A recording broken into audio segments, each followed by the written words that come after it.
जय माता दी। आप सभी का हमारे YouTube चैनल पर हार्दिक स्वागत है।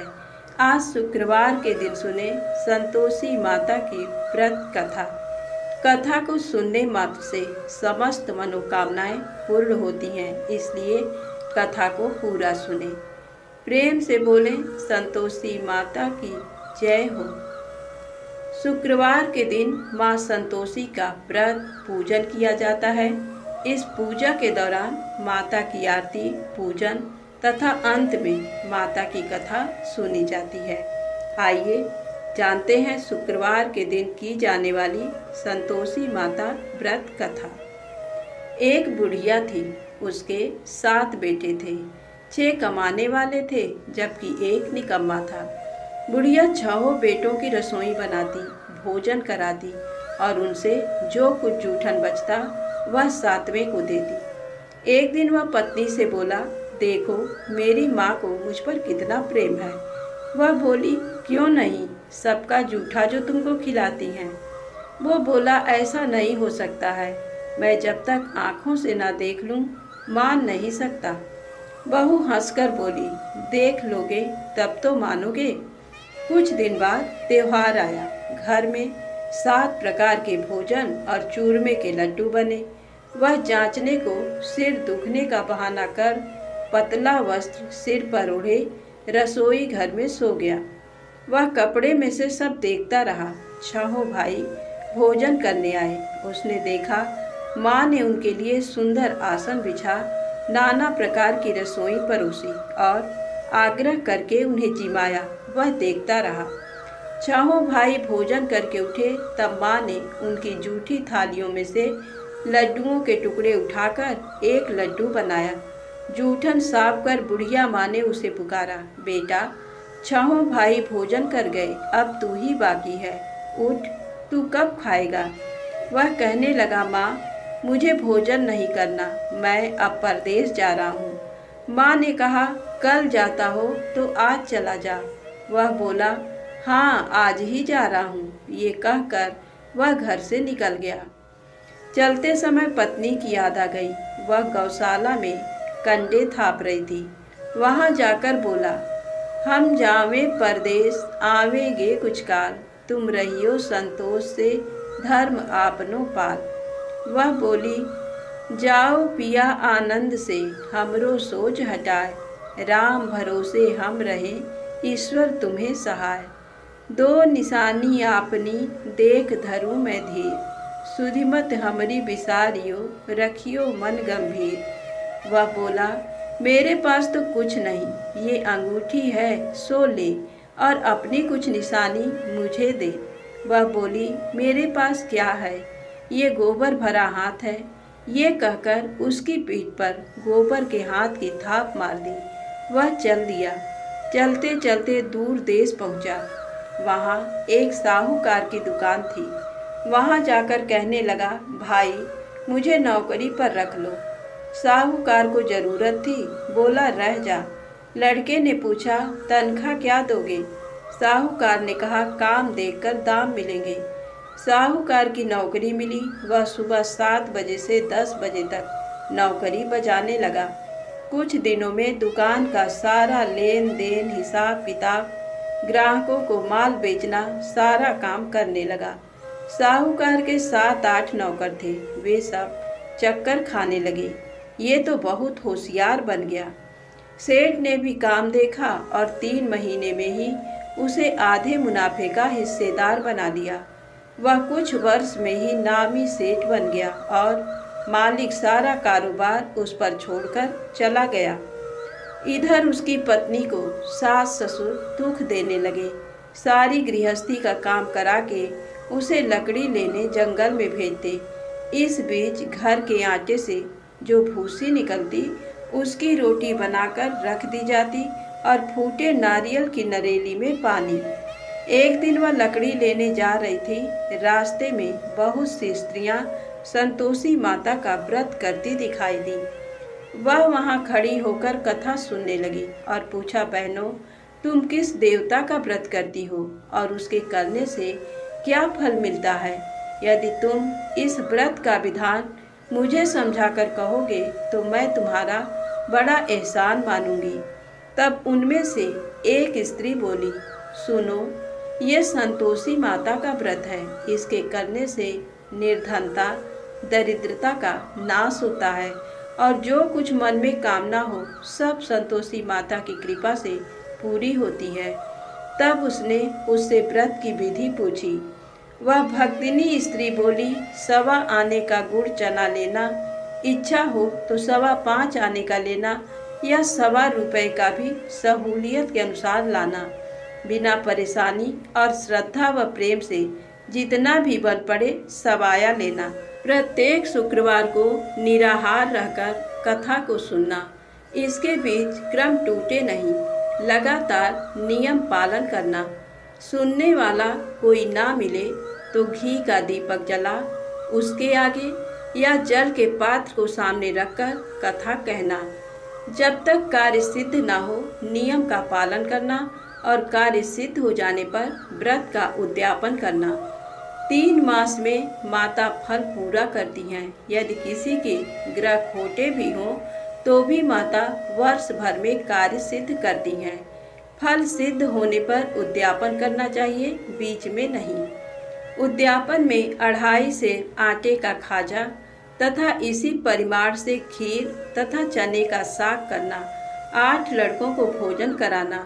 जहाँ तक मिले देवर, जेठ, भाई बंधु के हों, ना मिले तो रिश्तेदारों और पास पड़ोसियों को बुलाना। उन्हें भोजन करा यथाशक्ति दक्षिणा दे माता का नियम पूरा करना। उस दिन घर में खटाई न खाना। ये सुन बुढ़िया के लड़के की बहू चल दी। रास्ते में लकड़ी के बोझ को बेच दिया और उन पैसों से गुड़ चना ले माता के व्रत की तैयारी कर आगे चली और सामने मंदिर देखकर पूछने लगी, ये मंदिर किसका है? सब कहने लगे संतोषी माता का मंदिर है। ये सुनकर माता के मंदिर में जाकर चरणों में लौटने लगी। दीन हो विनती करने लगी, माँ, मैं निपट अज्ञानी हूँ, व्रत के कुछ भी नियम नहीं जानती, मैं दुखी हूँ। हे माता जगत जननी, मेरा दुख दूर कर, मैं तेरी शरण में हूँ। माता को दया आई। एक शुक्रवार बीता कि दूसरे को उसके पति का पत्र आया और तीसरे शुक्रवार को उसका भेजा हुआ पैसा आ पहुँचा। ये देख जेठ जिठानी मुँह सिकोड़ने लगे, लड़के ताने देने लगे, काकी के पास पत्र आने लगे, रुपया आने लगा। अब तो काकी की खातिर पड़ेगी। बेचारी सरलता से कहती, भैया कागज आवे रुपया आवे हम सबके लिए अच्छा है। ऐसा कहकर आंखों में आंसू भरकर संतोषी माता के मंदिर में आ मातेश्वरी के चरणों में गिरकर रोने लगी। माँ, मैंने तुमसे पैसा कम मांगा है, मुझे पैसे से क्या काम है? मुझे तो अपने सुहाग से काम है। मैं तो अपने स्वामी के दर्शन मांगती हूँ। तब माता ने प्रसन्न होकर कहा, जा बेटी, तेरा स्वामी आएगा। ये सुनकर खुशी से बावली होकर घर में जा काम करने लगी। अब संतोषी माँ विचार करने लगी, इस भोली पुत्री को मैंने कह तो दिया कि तेरा पति आएगा, लेकिन कैसे? वह तो इसे स्वप्न में भी याद नहीं करता। उसे याद दिलाने को मुझे ही जाना पड़ेगा। इस तरह माताजी उस बुढ़िया के बेटे के पास जा स्वप्न में प्रकट हो कहने लगी, साहूकार के बेटे सो रहा है या जागता है? वह कहने लगा, माता सोता भी नहीं जागता भी नहीं, कहो क्या आज्ञा है? माँ कहने लगी, तेरे घर बार कुछ है कि नहीं? वह बोला, मेरे पास सब कुछ है, माँ बाप है, बहू है, क्या कमी है? माँ बोली, भोले पुत्र, तेरी बहू घोर कष्ट उठा रही है, तेरे माँ बाप उसे परेशानी दे रहे हैं, वह तेरे लिए तरस रही है, तू उसकी सुध ले। वह बोला, हाँ माताजी, ये तो मालूम है, परंतु जाऊं तो कैसे? परदेश की बात है, लेन देन का कोई हिसाब नहीं, कोई जाने का रास्ता नहीं आता, कैसे चला जाऊं?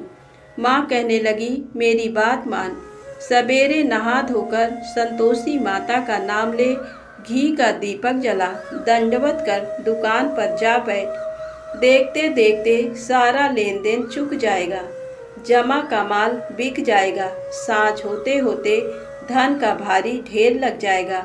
अब बूढ़े की बात मानकर वह नहा धोकर संतोषी माता को दंडवत घी का दीपक जला दुकान पर जा बैठा। थोड़ी देर में देने वाले रुपया लाने लगे, लेने वाले हिसाब लेने लगे। कोठे में भरे सामान के खरीदार नकद दाम दे सौदा करने लगे।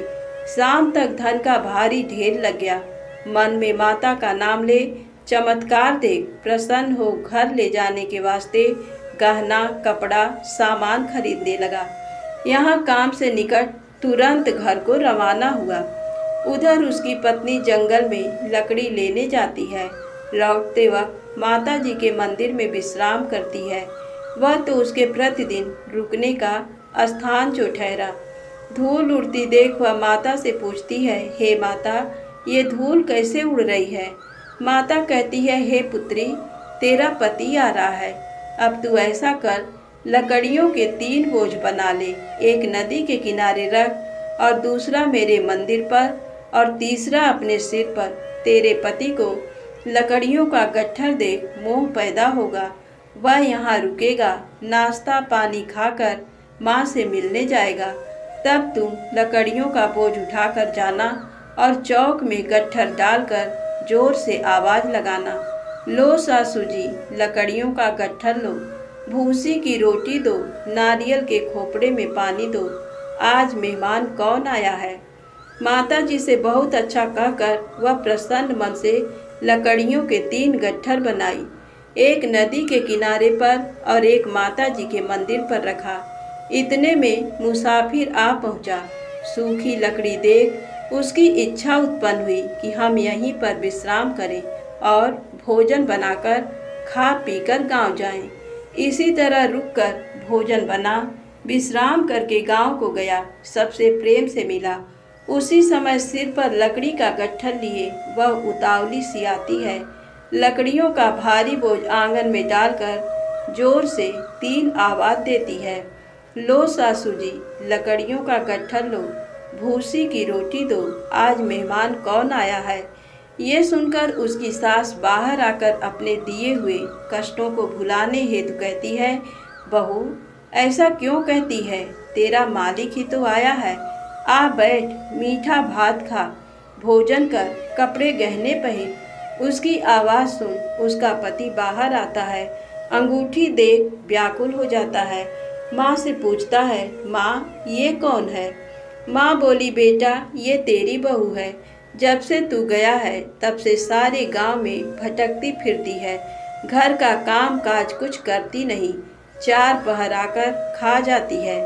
वह बोला, ठीक है माँ, मैंने इसे भी देखा और तुम्हें भी। अब दूसरे घर की ताली दो, उसमें रहूँगा। माँ बोली, ठीक है, जैसी तेरी मर्जी। तब वह दूसरे मकान की तीसरी मंजिल का कमरा खोल सारा सामान जमाया। एक दिन में राजा के महल जैसा ठाट बाट बन गया। अब क्या था, बहुत सुख भोगने लगी।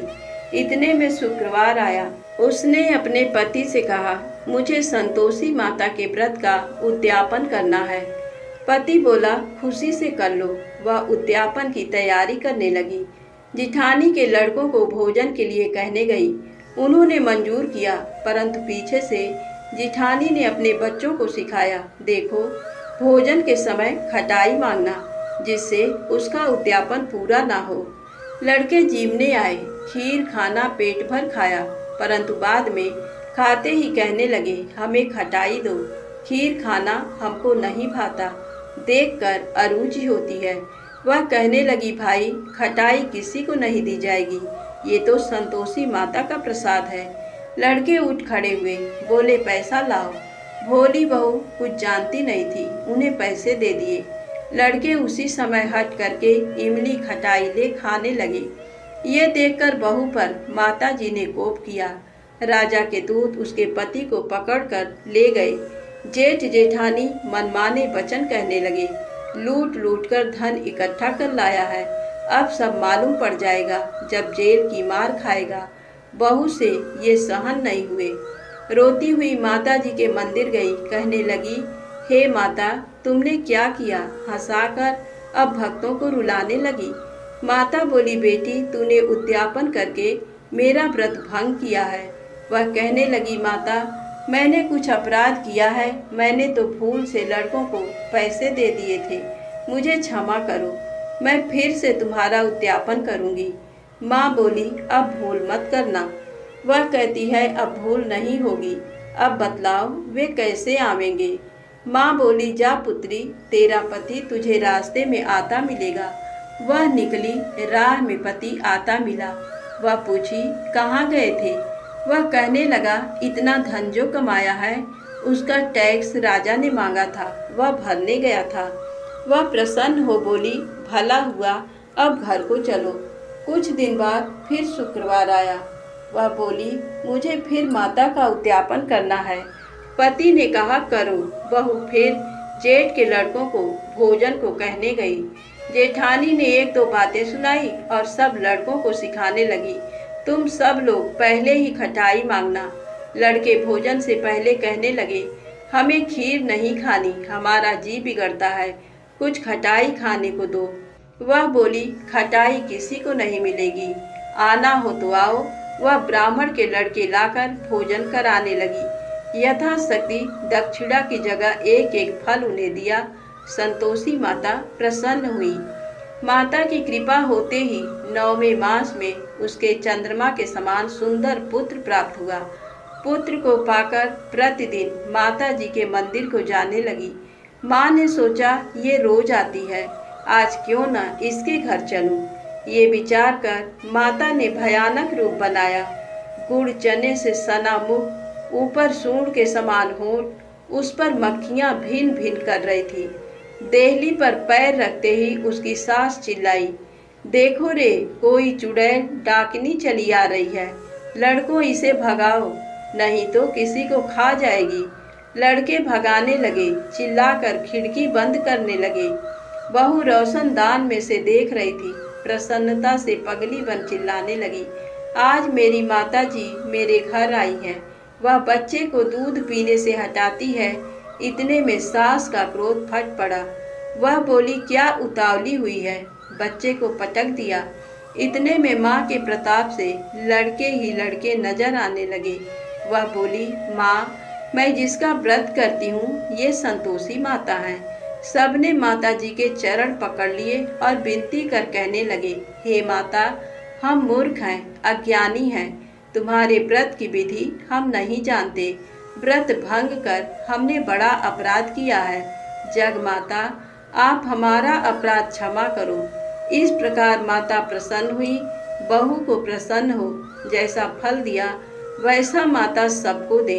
जो पढ़े उसका मनोरथ पूर्ण हो, जो कहानी को सुने उसका मनोरथ पूर्ण हो। बोलो संतोषी माता की जय हो।